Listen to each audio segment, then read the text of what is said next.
Cashflow Diary Podcast, episode 171.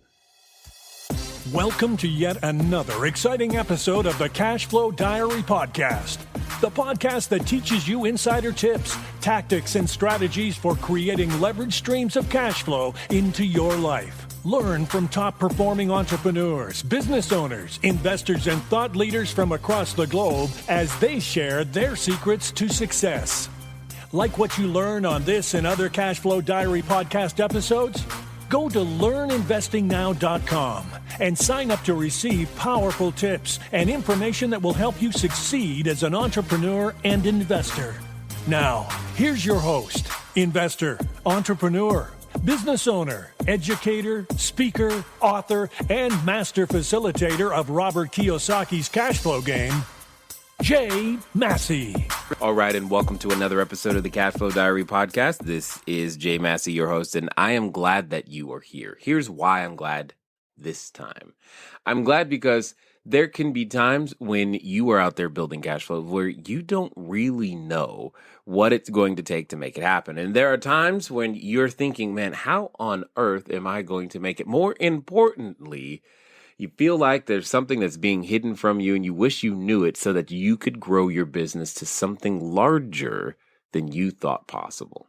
Well, one of the keys to that is obviously having a great team. And I think today's guest is an excellent expert on not only team building, but going through the years. We're talking time tested and proven to make your business all that it can be. He's going to share that with us, and he's going to help you do the exact same thing. Today's guest is Mike Agugliaro, and what you need to understand is that for more than 2 decades, that's 20 years, that's a long time, as the co-owner of New Jersey's largest and respected services company, Gold Medal Service, Mike has played a key role in building gold medal success. Now, you've got to understand something. Having a business for a long time, let's call it 2 decades, is impressive enough.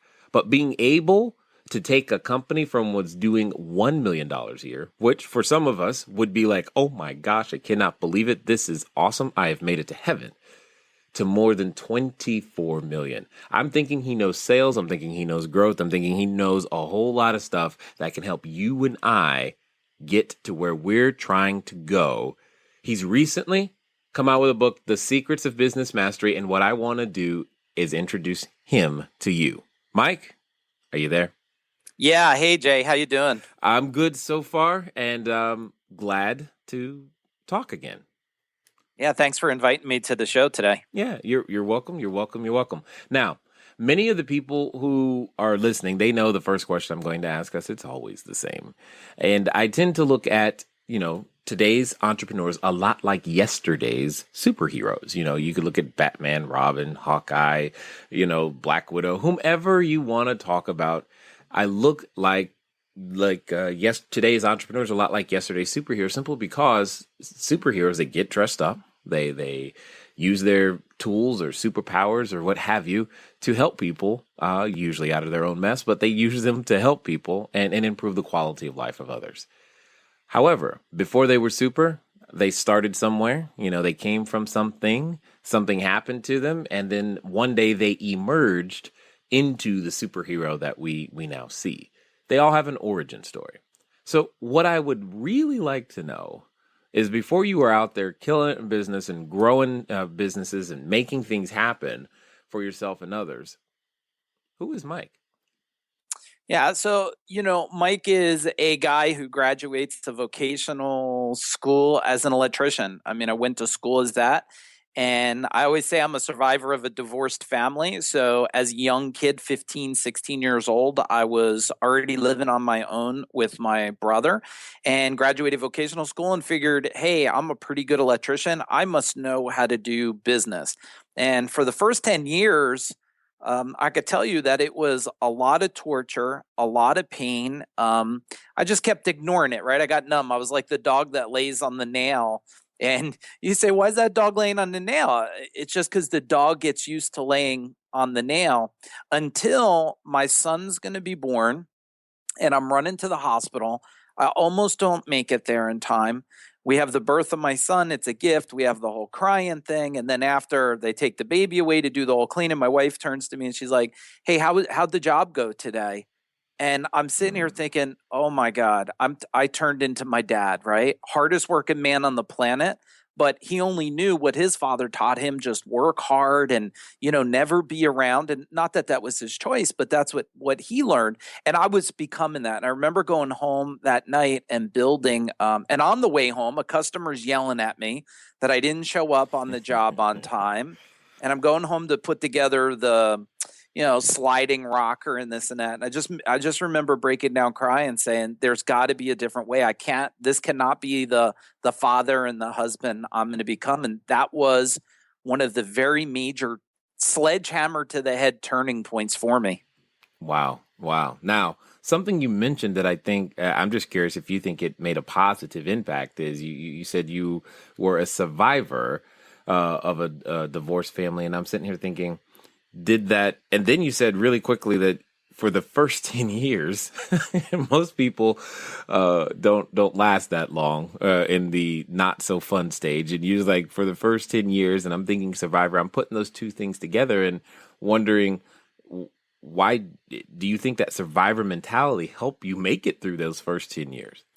Well, it made me resilient, right? To deal with problems because, my parents created one of those tug-o-war, fights that they had. And it was a long time for them to figure everything out through the divorce, 4 years. And I just remember it was just, a lot of different types of argument and complaining and who's on what side. And so first, I think that makes you pretty tough, but it also makes you pretty angry and close-minded and probably ego-based, and a lot of these habits that I created myself through this experience. And that's why I say a survivor, because I know today, I don't know, the divorce rate is like 40+%. And I think people look at it as not it should be looked at almost like a caterpillar blossoms into a new butterfly, but it's not. It's like a caterpillar got run over by a car. And that's kind of how I felt growing up. And then I just took that into my business where I just kept running the grind, right? I was on this big human hamster wheel. And the faster I tried to run, I kept ending up in the same place, because when you run on the hamster wheel, you think you're moving forward, but you're still in the same spot of the wheel. Well, the wind at least feels like it's going by faster. You definitely end up in the same spot, but usually more tired. That's right. Usually more tired. Now, I'm just kind of wondering here, what clicked? Something had to click first that helped you. I mean, don't get me wrong, 1,000,000 years, great, but 1,000,000 to 24? That's not a small improvement. So that says there was a radical change of something, and I'd love to know what that is. Well, the radical change was I came to, I guess you would say, the awakening just to ask questions. Like, there's got to, that question, there's just got to be more. There has to be an easier way. Somebody had to have figured this out. And I don't remember at like the exact moment. I know because, when I look at the 10 years of going through business, and you know what, Jay, I just remembered there is a moment. We're 10 years in, and my business partner that I started the business with, we started as best friends. We started the business at that time, which is now 20 years ago. And 10 years into all that pain, he came in one day and he said to me, Mike, I can't do it no more, man. I can't take it. My body's beaten up. My mind's beaten up. I mean, he said, this just isn't fun no more. I just can't take it. And I said, well, you know what? That's it. We're done. Let's close it up. And he says, no, you got to keep doing it. Just keep doing your thing. I was like, no, I started this business with you. And I said, we're either doing it together and we're going to find a way to fix it, or we're done. We'll just close it up. And he turned to me and he said, and it still chokes me up to think about this today. He turned and he said, man, I never thought you would say that. And he goes, I'm not going anywhere. We're going to figure this out. And that was the turning point for us to then start to discover who did this and who did it different. And we're still in business today. He's still my very best friend, and he's my business partner for over 20 years, not only in the service business we're talking about, but in many businesses that we have. Got it. Got it. So it was just a collective decision, kind of one of those bridge burning moments, would you say? Yeah, absolutely. Yeah. Okay. That makes perfect sense to me. Now, here's an interesting question, because there are a number of people who I know that are listening to this particular episode who maybe they're thinking about, hey, should I go into business? They want to, they've been working either their job or maybe their small business or whatever for a long time, and they're thinking about, quote unquote, going on their own. How do you manage the courage to make that bridge burning decision? Yeah. So, I always say it's the first three pieces to what I call the 9 pillars of business mastery. And the first thing is it's a mindset thing, right? You have to come to grips with your own mind that there is people today, and to make it worse, there's 10-year-olds and 12-year-old people today that are starting businesses Right. and becoming millionaires in short periods of time. The reason why most people don't have the courage is because they don't have what I call number 2 of the pillars, which is skill set, right? They're missing some of the knowledge. What do I do? When do I do? How do I do it? And the nice thing is, like in many people, I think Anthony Robbins, many people say it, right? Success leaves clues. So other people had walked the path. And then the third pillar is action. You have to be willing to take action. So once you understand the mindset, hey, I can do this because others had did it before me. 2, okay, I just need to find who has built a business and how did they start it just last year, and are they winning? And 3, how do I take action? Exactly. Now, that had to be a very transformative thing for you, as well as your business partner, because most of the electricians I know don't do millions of dollars a year. So I'm curious to know what some of the basic things that you began to change were. Like, what was that first thing where you began to see that large swing that said, hey, this thing has legs, and more importantly, we can do this? Yeah. The first thing was and somebody said it to me a long time ago, and it's that, look, you can't grow $1 million business with a $50,000 mind, right? Nice. So the first thing was I knew I needed to think different. I needed to think like an entrepreneur. I needed to understand the behaviors of what I did, like my habits, right? And I learned early on that if I start creating patterns, that patterns would create habits, and habits would create these outcomes. So that was the first thing to come to grips with. The second thing was, look, I mean, I was already in pain, how I was doing it. How much poor pain could there actually be? Right? So it's the realization it can't really, look, when you hit rock bottom of pain, like there's no further, there's only up from there. And I came to reality, it is going to be better for us to go for it and fail, because it couldn't have been any worse, than stay exactly where we were. Now, when you talk about failure, though, there are a lot of people who are I say they're trying to get it right the first time, and they don't want to have that experience. What role did failing play in being able to grow? I mean, a caterpillar has to, go into a cocoon and become something different over time. Well, you don't always get there with the first try. Yeah, I go back to the quote that's been around forever, and a lot of people know it, the Thomas Edison, right? And they say, it took him, 10,000 times to create the light bulb. And when he was asked, wow, you failed 9,999 times? And he goes, no, I just found 9,999 ways not to create a light bulb. Right. But along the way of all those failures, there's always a learning. There's always a positive side. There's always another growth out of it, as long as you look at it that way. So, we use the word failure, entrepreneurs today, but the most successful failures, we just don't want to say achievements in failing, because people just wouldn't understand the dynamics. But every failure is another accomplishment for it. It taught me something I should never do again, or something to do different. And indeed. And it takes, I think that resilience you were talking about earlier is what has contributed to your ability to fail and draw out the lesson from that particular experience. Now, when it comes to growing the business, what you have a number of different growth strategies. I believe you speak about them a little bit in one of your books, and I would love for you to share with us if you had to say, okay, here's a step by step, here's what you're gonna need to do if you want to grow your business to 7 figures and beyond. Like, what does that look like, for most entrepreneurs in your mind?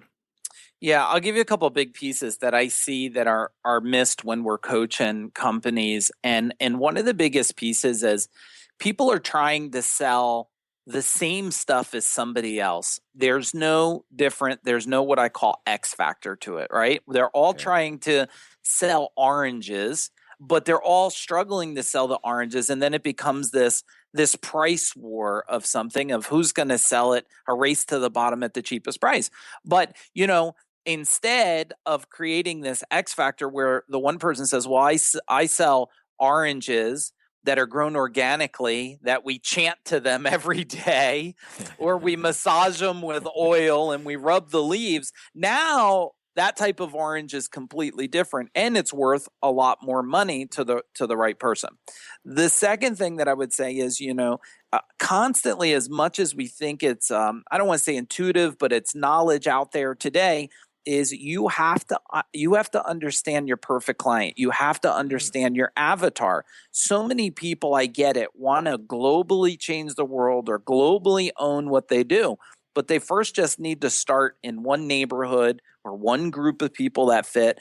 And I think it's Brendan Bouchard that says it well at one of the events I went to for him. He's like, look, you got to dig deep first before you go wide. And most people try to go real wide first, and then they pillar out. They don't have the endurance to keep going. Yeah, totally understood. Now, as you've continued to do business now, there came that point where you said, hey, not only have I learned some things, but now you're offering these ideas to other businesses so that other businesses have a shot at providing more jobs and doing the things that they do. At what point did you decide to put on that superhero cape? That's the moment I consider where someone says, I'm gonna put on my own superhero tights and mask and save some other people. Where did that come from? Yeah, so 3 years ago, what I wanted to do was show that I could get a $20+ million business to run without me here. So I gave up my office, me and my partner. If you came and visit us in New Jersey, you'd see I'm borrowing one of my employees' desks today because I have no office. And I put a sign on the door like, don't bother me in your own office, which he wasn't so thrilled about. But I learned that first by giving up this office here and showing that I could get a business to run itself was the first step. Could I do something that no one else has done? And then somehow I feel like, and I don't know where this point came from, I hit this legacy stage. Like, I don't know. It's like I woke up one morning and said, there's too many people in pain. And when I die someday and I'm gone, like, yeah, it'd probably be great. They'll stand around. They'll be like, Mike's done. He made a lot of money. He grew a big business. And I just thought, wow, as much as a lot of people would say that's very rewarding, it didn't sound rewarding to me. Mm-hmm. So I said, well, what do I want people to say at the end when I'm gone? And I want them to say he's a guy that changed lives, changed an industry, that he was an industry changer, that he helped more small business owners than anybody they know change their lives to serve their family. And I guess my quest is to save other people from the pain, because I hate when I hear a company go, I'm going through growing pains. And I'm like, but you don't have to, right? You don't have to have growing pains. Okay, you got my attention. I would love to know what growing pains you think are the most avoidable. Well, a lot of growing pains, and I'll talk some of them in our industry, and then I could expand on that. Like Sounds good. hiring is a growing pain. How to find great people, and look, it's easy to find great people. Again, you have to identify what the perfect person looks like. How do they act? How old are they? What is the culture fit for them? So once you can't find what you don't identify.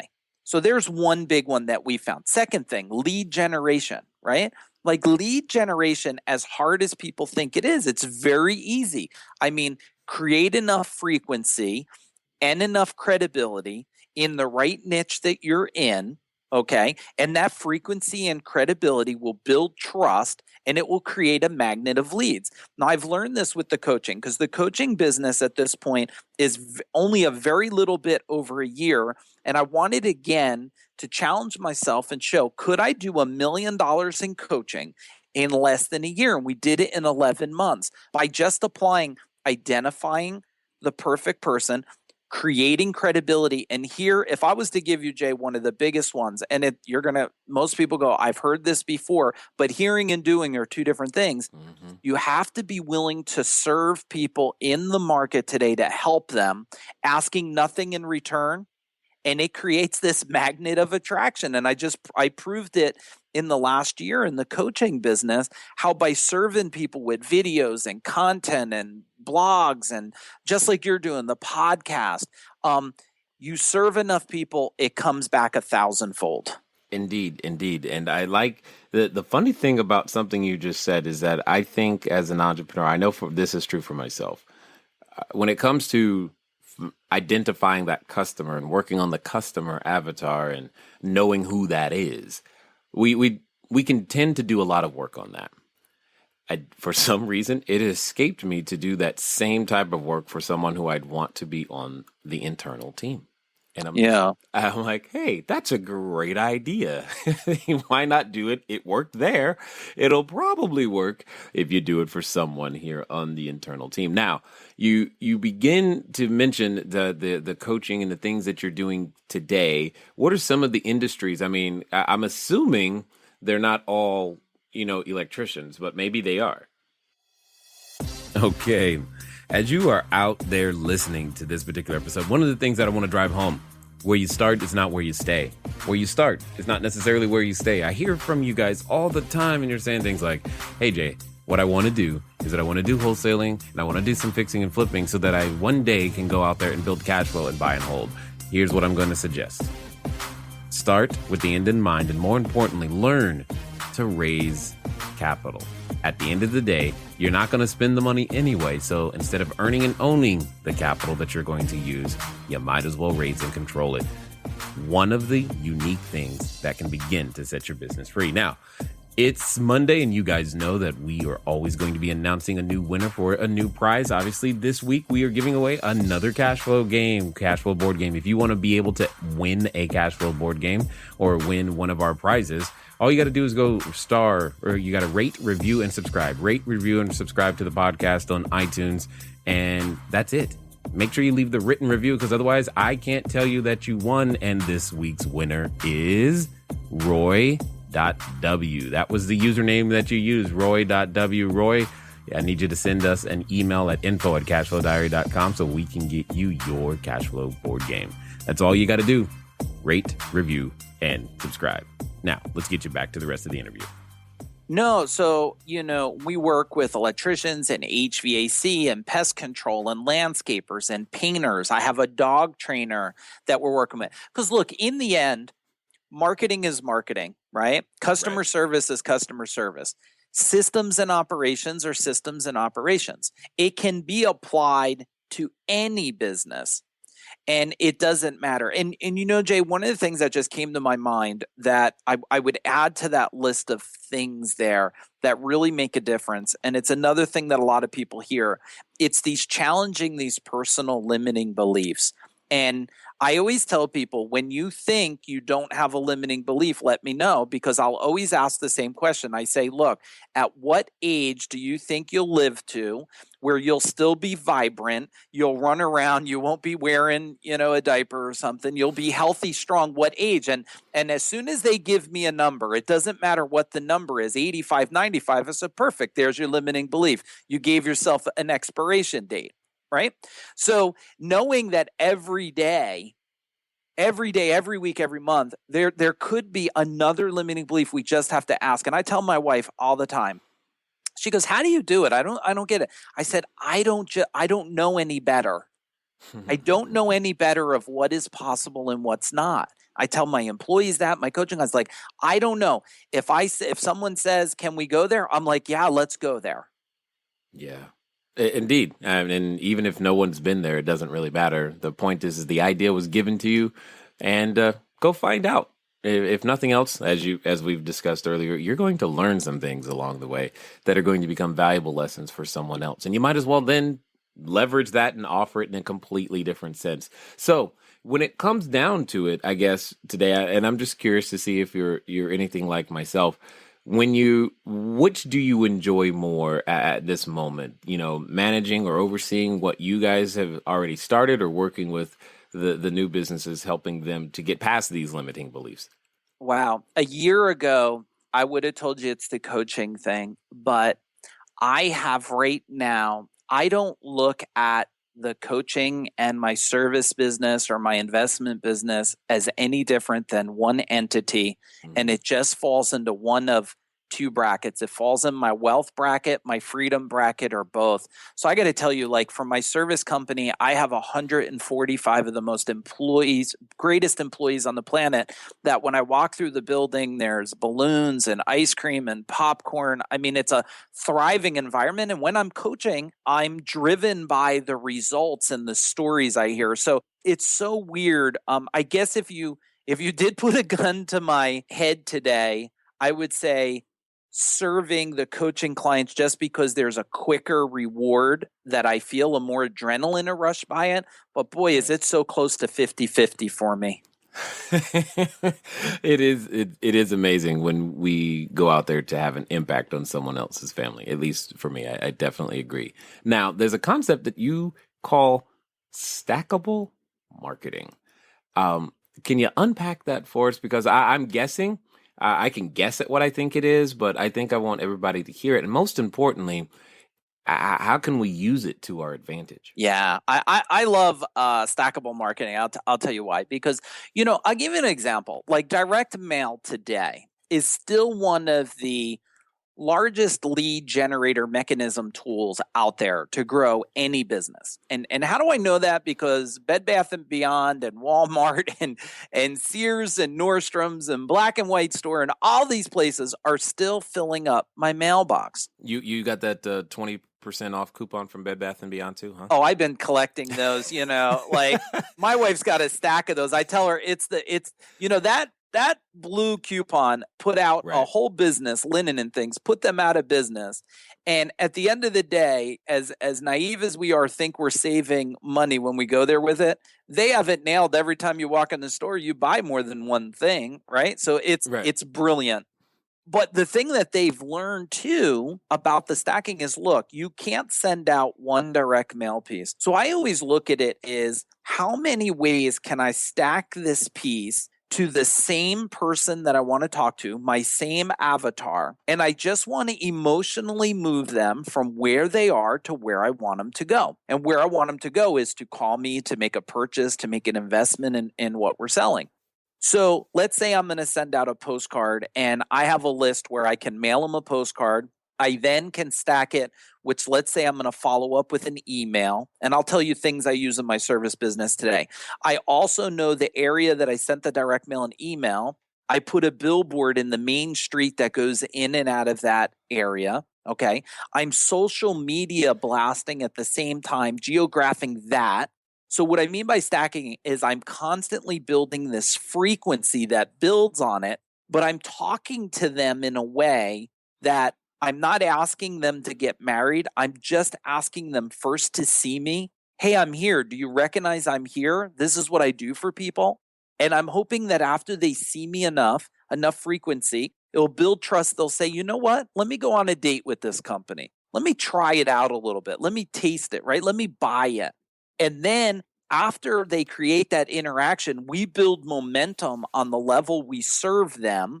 And then I want them to get to the point where they say, you know what, I'm going to create some loyalty here. I'm going to stay married to this company, dedicated to the service. I mean, Apple's a prime example of this. I mean, I'm an Apple person. And when you're an Apple person, it's like Right. if you got a Dell or Toshiba, like you're outside the club, right? Like we're like, oh, you got a Dell. Like we don't even want to sit by you in the airport, right?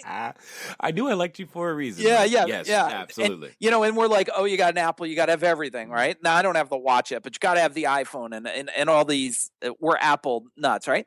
So Right. now, once we did that, now I just need to stay married to you for a long time. And that's what happens a lot of times is first, people are trying to do this one shot thing instead of layering it on top of them, on top of the tools to emotionally move them from where they are to where you want them to go. And too many people want to get married and they didn't even start dating yet. And so when you look at that, and I know that's a fast version of stackable, but let's use the postcard one again. Even if I just stacked the postcard, which sending a different size or a box or whatever, you can mail, I think you could still do it. You can mail a watermelon through the post office.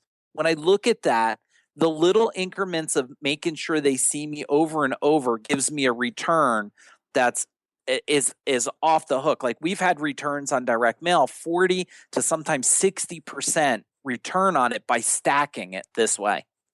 Now that those are phenomenal numbers. And speaking of the watermelon, there was a time that I was in Belize. You just reminded me where I actually saw them mailing a watermelon. So I can personally say that, and it had a sticker on it. I thought it was hilarious. It said fragile. Awesome. I'm like, okay, yeah, I guess that's true. So it definitely, if you really, really want to mail a watermelon, go for it. But for those who might not yet, I mean, because again, some of the techniques that you're referring to, especially from a marketing standpoint, not everybody might, especially if they're first starting out, might not have the resources for a billboard. Now, don't get me wrong. As a real estate guy, I want I want your billboard on my property because I want that rent. But as a person starting a business today, is a billboard is that really a viable option from the beginning? No. So I'll tell you a viable option in the beginning. So first, identify the avatar. Who's the perfect person that you'd like to make the investment in your business? Second, understand who else also is talking to that avatar. So let me give you an example. For us, right? We do air conditioning. So I know that most companies that do landscaping are serving homes where that customer's paying for landscaping, which means they don't do it themselves. So they like to invest in an easier life. Well, I know that I can talk to this landscaping company and say, hey, by the way, I know you serve a lot of customers and you're probably blowing leaves into their air conditioning unit outside. I'll tell you what, would you be okay if we serviced those customers and every time we service them, we would give you a percentage or serve you somehow? So that is the cheapest version of finding who else is serving. And this has made me millions and millions of dollars, finding out who else is serving your perfect client, but without what you're doing, and make a connection with them. And you could scale a business bigger than anything fast, like a rocket ship. And I'm assuming that particular technique works regardless of the industry. Regardless of the industry, because there is in every single industry, I don't care if it's internet driven, whatever it is, someone else is selling something to that person that you don't sell, that you can connect with. Now you got to be careful, Mike. You keep using the word "sell." That could be a 4-letter word to some people, and we don't want to scare them. But I'm going to ask you to use that word a few more times as you explain, because marketing is one thing, but sales is another. Can you have one without the other? Can I get to the success that I want to without learning that skill set too? Well, no, I don't know if you can. I don't know if you can. And here's what I'll tell you. And I use the word sell on as we're talking today, but if you walk through my company and said the word sell, you'd get tackled in my service business because we only use the word serve. But if I use the word serve, most people listening to the podcast wouldn't understand how that applies to results. But to me, if you serve people at the highest level, now selling, I understand. And I think it's changing some in these Gen Wires and different generations. But, most of them, I'm 44 now. So most of us, maybe in this bracket or a little older, still feel like the encyclopedia salesman, or I still remember the Hoover vacuum guy coming to the door, right? As a young kid.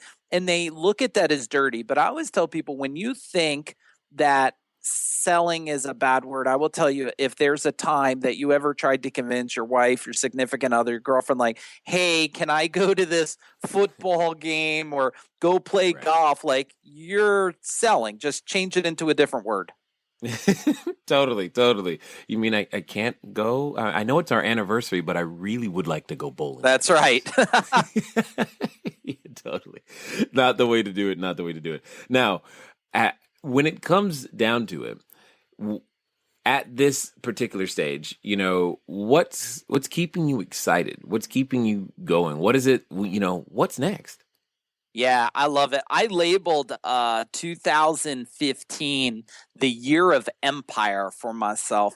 And the year of the empire for me is I will grow the coaching business. I have a second book on leadership that's almost done. And, my goal is to, and I should say, I don't use the word goal. I always use the word target, because goal has been these, so many people have learned that goals, they can fail and still feel maybe semi-satisfied, but a target's a destination in time. So my targets this year are my service company will go to 25 million this year. We're excited about that. And it looks like we will exceed that, but our target's 25 million. The coaching business will go to 2 million. So that's got me really excited. And the fact is that I've become the number one, I always say, the Hulk of this industry for changing lives and service businesses. So, that's got me. I jump out of bed every morning just to tackle those things. Now, for those who might not yet get the privilege of enjoying working more in line with their values and those things that they absolutely love to do, can you just describe, because that could be a foreign concept. How on earth can he get? I know when I've said things like that, people look at me funny. Like, you like what you do, like, every day? Are you sure? Could you go into a little bit more detail just to help people pass that particular limiting belief? Yeah, I think the thing is, like, I would like doing anything. Like, I could pick up dog crap and like doing it, and I'll tell you why, Jay, because you have to first love life. And I love waking up in the morning and knowing I'm alive for one more day. I mean, the fact that I will be able to hug my 15-year-old son, my 13-year-old daughter, and my wife of 27 years. I mean, the fact that I'll be able to see them, to breathe the air. So I think once you really come to grips that life is such a precious gift, and I mean, every day you watch the news, it will remind you how precious it is. That's what drives me first. It's not the business. It's not the coaches, anything. It is the fact that I love life so much. And that's the thing I think people really need the mental shift of is I always tell them and I remember I did this to my son when he was young, and people think I'm a little weird for that. He was very unhappy and very upset over something. I don't remember what the subject was. And I brought him over to Google and I typed in, like, I don't know, it was like two-headed child or something. And I said, look at this person here. And I said, this person has 2 and 3 heads and is smiling and excited, but can't walk, right? And this person has no arms and legs, and look at how happy they are. And you're here complaining. I think it was like his bicycle tire went flat, And years later, I knew that this made a positive impact of him to really appreciate what he does have over what he does not have. Yeah.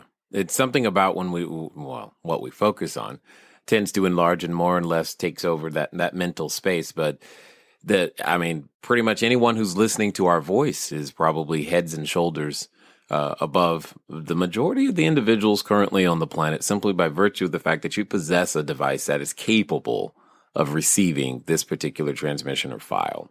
And we have a lot to share, all of us, in various different ways. And it becomes figuring out how to package those gifts and put them together.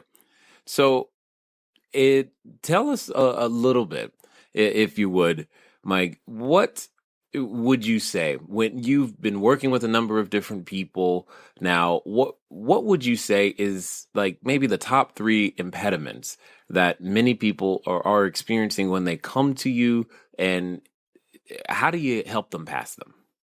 Okay. So the first largest one is always leads, more business. Okay. And again, when I look at a lead problem, I look at it as more, it's a structural organizational problem that they have. It's that they don't know how to position themselves in a market. They don't know who they should talk to, and they don't know when they should talk to them. Once we step back and can do the 10,000 foot view, right? Look at the earth from outer space.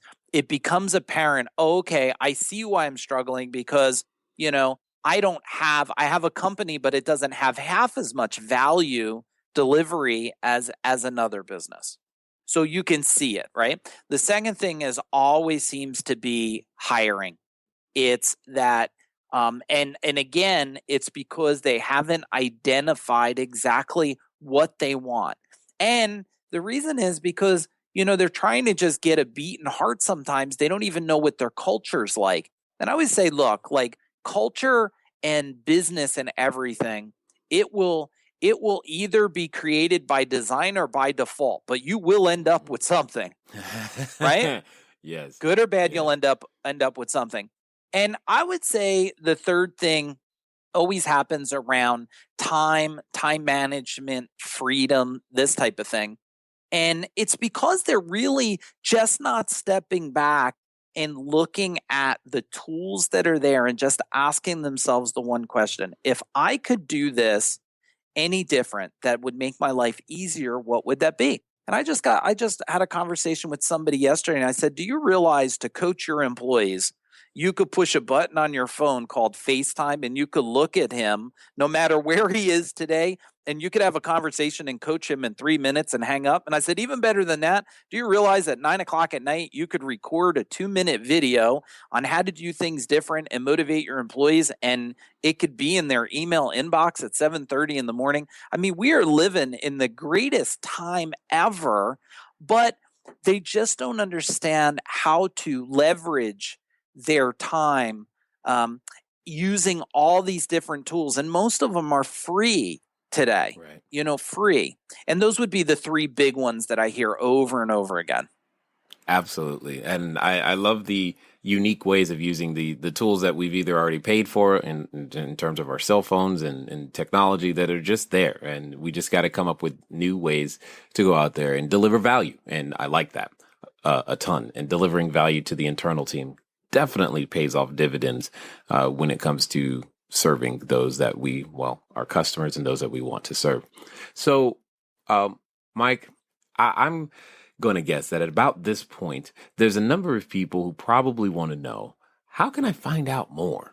What you're up to? How can I, for a lack of a better word, tell us how to stalk you online so that we can take advantage of more of the things that you have to offer and you more or less grow our own businesses. Yeah, well, definitely track me down on Facebook and LinkedIn. You could just search for me at Michael, Michael, and I'll spell my last name because it's a little wild. It's it's not as easy, but it's Agugliaro.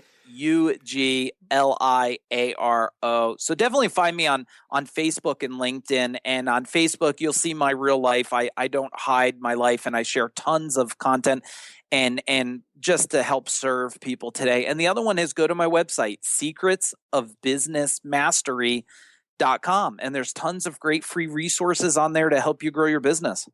Okay. Now, as we wind down here, I got to ask the same question. I want you for a moment to pretend that you're talking to that person who's standing outside of the superhero store right now, thinking of buying their first mask, their first cape, putting it on, wondering, do I have what it takes? Can I actually save people or help them and serve them in some way? I don't really know, but they're still feeling that little bit of hesitation, but they know that there's something burning inside. What would you say to them? I would say to them that what is the best thing that can happen for you if you strap on that Hulk uniform and Hulk mask? What is the very best outcome that can happen? And then what is the outcome that would happen if you did nothing at all and just stood there and never took a step forward? And I would say that if you want to serve yourself, your family, your vendors, your employees, and just the world at whole, give them the gift of you stepping forward and putting on that superhero mask. Wow. I love how you called it a gift, for sure. I definitely appreciate you taking the time to invest with us here. It's sharing your wisdom, your strategies, so that we could have a shot at being able to, as you said, share our gift with a few more people. Thank you, Jay. It's been an honor to be on your show today. All right, ladies and gentlemen, you know what? It is time for you to move at the speed of instruction. What does that mean today? It means Secrets of Business Mastery is probably where you need to go. Track him down on Facebook. And yes, look for Michael, the guy with the silent U and the silent G in his name. He is out there to help you and I make progress and move forward. Remember, we all have a limiting belief, but it's also important to know that we can move past them, and he's the guy that can help you do it. It's been fun talking to you guys today. I look forward to talking to you soon. Until next time.